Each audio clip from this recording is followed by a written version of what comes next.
Assalamualaikum warahmatullahi wabarakatuh. Salam sejahtera untuk semuanya.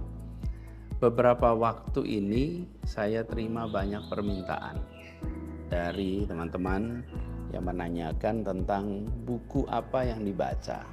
Jadi saya pikir akan membuat sebuah kesempatan berseri untuk bercerita tentang buku yang saya baca, buku yang mungkin menarik juga untuk teman-teman semua ikut baca. Saya akan bercerita sedikit tentang Ki Hajar Dewantoro. Jadi gini juga, saya akan mulai dengan sebuah peristiwa di Kementerian Pendidikan Kebudayaan pada saat saya bertugas di sana. Kita tahu ya, kalau di pendidikan itu anak-anak seragam pakai topi, ada tulisannya Tuturi Handayani. Kemudian seragam-seragam juga semuanya Tuturi Handayani. Salah satu semboyan yang diinovasi oleh Ki Hajar Dewantoro. Bahkan kalau di Kementerian Pendidikan Kebudayaan, salah satu gedungnya itu namanya Gedung Ki Hajar Dewantoro. Nah, suatu ketika saya kumpul dengan para eselon 1, eselon 2 di Kemdikbud, kemudian saya tanya kepada semua yang ada di ruangan itu. Gedung ini namanya Ki Hajar Dewantoro. Tuturi Handayani kita pakai di mana-mana sebagai slogan, sebagai simbol. Pertanyaannya, Bapak Ibu semua, acungkan tangan yang jawabannya ya untuk pertanyaan ini. Siapa yang sudah membaca buku Ki Hajar Dewantoro? Dan ruangan mendadak sunyi.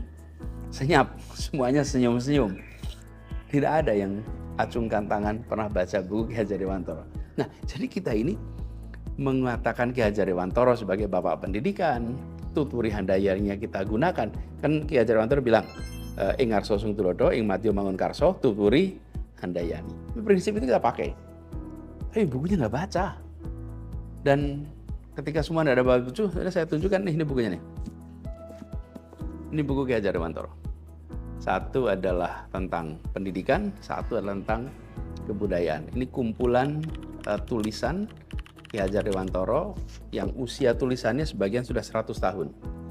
Di sini ada judulnya Pemikiran, Konsepsi, Keteladanan, Sikap Merdeka.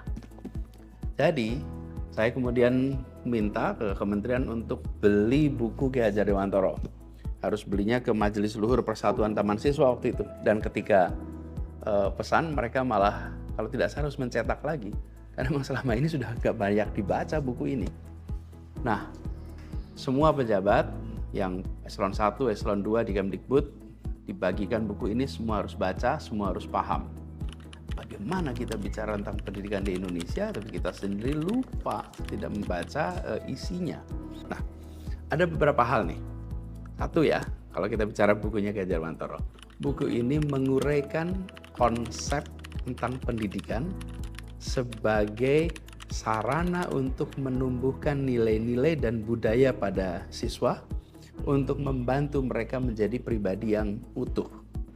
Lalu, yang menarik nih, buku ini membahas sistem among pendidikan Ki Hajar Dewantoro yang menekankan kebebasan berpikir dipadukan dengan kesadaran budaya. Dan buku ini menyajikan pandangan Ki Hajar Dewantoro bahwa pendidikan itu harus disesuaikan dengan kehidupan dan penghidupan rakyat agar lebih bermanfaat bagi kehidupan bermasyarakat. Lalu dia juga menggarisbawahi di sini penekanan Ki Hajar Dewantoro bahwa pendidikan yang dapat membebaskan orang dari ketergantungan kepada orang lain dan bisa membangun kemandirian. Ini salah satu bisa dibilang 4 poin utama ya yang ada di buku ini.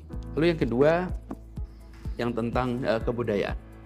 Nah, kebudayaan ini menarik, paling tidak ada beberapa hal ya, 4 ya sini. 1, buku ini mengeksplorasi konsep Ki Hajar Dewantoro tentang kebudayaan nasional yang didasarkan pada kerangka metodologis kebudayaan Nusantara. 1. Yang kedua, buku ini membahas gagasan Ki Hajar Dewantoro tentang pertemuan budaya yang pada waktu itu dibahas antara Timur dan Barat, yang dia menyebutkan dengan istilah asosiasi. Yang ketiga, buku ini menguraikan strategi mengembangkan kebudayaan nasional melalui konsep yang dia istilahkan trikon. Apa trikon itu? 1, kontinuitas, 2, konvergensi, 3, konsentrisitas. Ini trikonnya Ki Hajar Dewantara. Lalu yang poin keempat, buku ini menekankan keyakinan Ki Hajar Dewantara bahwa dalam mempertahankan budaya sendiri sambil secara selektif mengadaptasi unsur-unsur yang bermanfaat dari budaya luar. Istilah yang digunakan mengadaptasi, bukan mengadopsi. Adaptasi itu A, adopsi itu O. Bedanya sederhana. Kalau adopsi, dia diambil bulat-bulat. Kalau adaptasi, dia digunakan, dipilih secara selektif. Nah, apa sih yang menarik dari dua pikiran ini? Atau dua buku ini? Dua buku ini mencerminkan pendekatan holistiknya Ki Hajar Dewantara terhadap pendidikan dan kebudayaan. Dan pendidikan adalah bagian dari kebudayaan. Karena itu menekankan pentingnya satu sisi melestarikan keindonesiaan, identitas keindonesiaan, di sisi lain terbuka terhadap pengaruh positif dari budaya lain. Jadi melestarikannya tidak kemudian eksklusif dan menutup diri, tapi melestarikan dan terbuka. Dan gagasan-gagasan ini kemudian berpengaruh pada kebijakan pendidikan kebudayaan di Indonesia hingga sekarang. Kalau saya tegaskan, budaya itu memang bukan hanya untuk dilestarikan, budaya itu untuk dikembangkan. Karena kalau hanya dilestarikan, seakan-akan dia hanya warisan masa lalu. Tapi kalau dikembangkan, maka dia akan terus-menerus menjadi relevan. Ada beberapa konsep pendidikan dari Ki Hajar Dewantara ini yang mungkin relevan kita di sini. 1, konsep pendidikan yang holistik. Jadi Ki Hajar Dewantara itu menekankan pendidikan mengembangkan seluruh aspek kemanusiaan dari siswa. Pendidikan itu soal holistik. Dia memajukan pertumbuhan budi pekerti atau karakter. Dia memajukan pikiran atau intelektual. Dan dia juga menyehatkan tubuh anak. Itu istilah yang digunakan begitu. Jadi karakter tumbuh, intelektual tumbuh, raga juga kuat. Lalu beliau menyebutkan bahwa tujuan pendidikan itu untuk memajukan kesempurnaan hidup.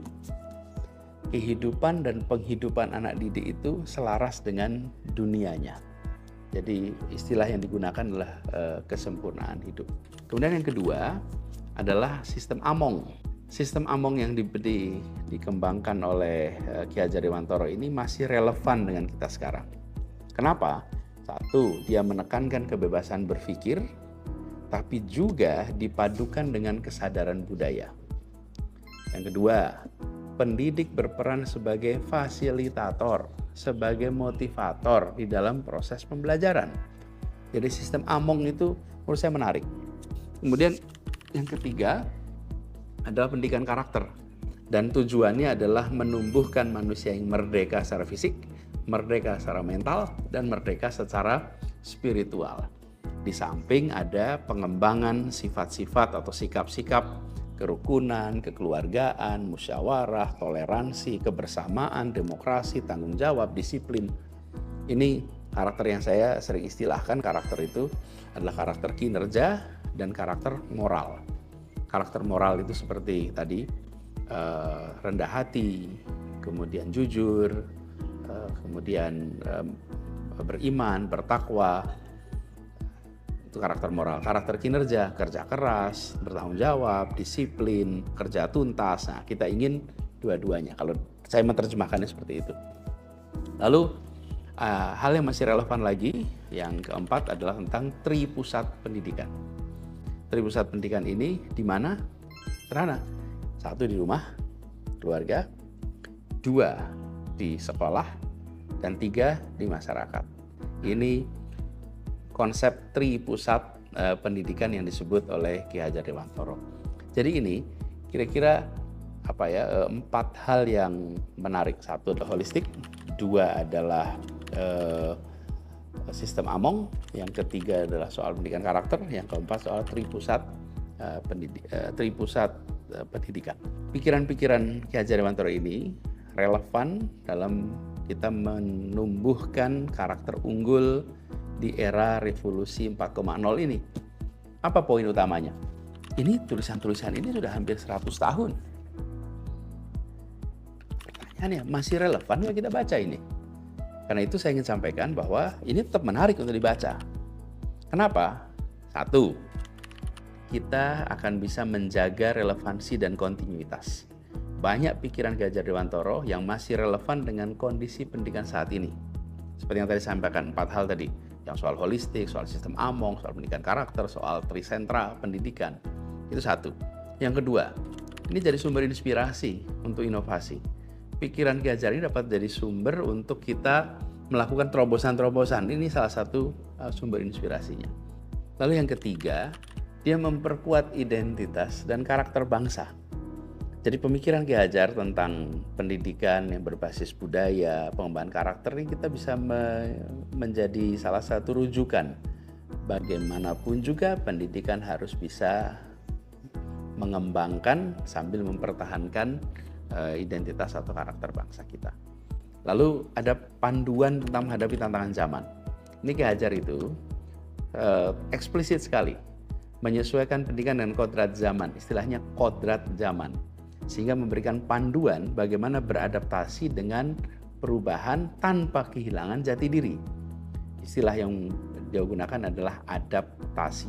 Kemudian refleksi dan evaluasi. Ini sebagai bahan dengan mempelajari pikiran-pikiran tokoh masa lalu seperti Ki Hajar Dewantara ini, maka kita akan bisa melakukan refleksi, evaluasi atas perkembangan pendidikan selama ini termasuk kondisi saat ini. Pertanyaan sederhananya, apakah masih sesuai dengan cita-cita para pendiri Republik ketika menyusun konsep pendidikan? Dan tentu saja Ki Hajar Dewantara menjadi salah satu rujukan utama. Kemudian ini menjembatani kesenjangan antar generasi. Lalu yang tidak kalah penting, ini semacam sumber nilai-nilai luhur. Pemikiran Ki Hajar Dewantara ini mengandung nilai-nilai luhur yang bisa jadi pedoman di dalam pengembangan pendidikan karakter di era digital seperti sekarang ini. Tapi ada warningnya nih, jangan juga kita melakukan over glorifying. Mengapa? Ada beberapa hal yang perlu diwaspadai ketika kita berbicara dan membaca pikiran-pikiran di masa lalu. Satu, konteks zamannya berbeda. Pikiran tokoh masa lalu lahir dalam konteks zaman yang pada saat itu mungkin sesuai. Nah, kita perlu memahami konteks historisnya dan tidak serta-merta kemudian melakukan penerapan tanpa penyesuaian di masa kini, karena konteksnya zamannya beda. Kemudian yang kedua, ada perkembangan ilmu pengetahuan. Jadi apa yang ditulis di Ki Hajar Dewantara ini adalah berdasarkan ilmu yang berkembang di masa itu. Nah, kita sudah hampir 80 tahun lebih, hampir 100 tahun sejak tulisan-tulisan ini dibuat. Nah, ada banyak yang berubah. Bahkan pemahaman kita tentang ilmu otak, tentang ilmu psikologi, tentang ilmu neuroscience, berkembang luar biasa selama beberapa waktu terakhir ini. Karena itu ada konsep-konsep yang mungkin sudah tidak relevan, bahkan perlu diperbaharui. Jadi dan Ki Hajar Dewantara sendiri itu menggarisbawahi bahwa kita harus selalu terbuka terhadap proses pembelajaran atau hal yang baru.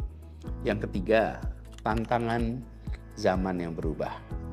Tantangan yang dihadapi oleh pendidikan hari ini tentu berbeda dengan tantangan dihadapi di era masa lalu.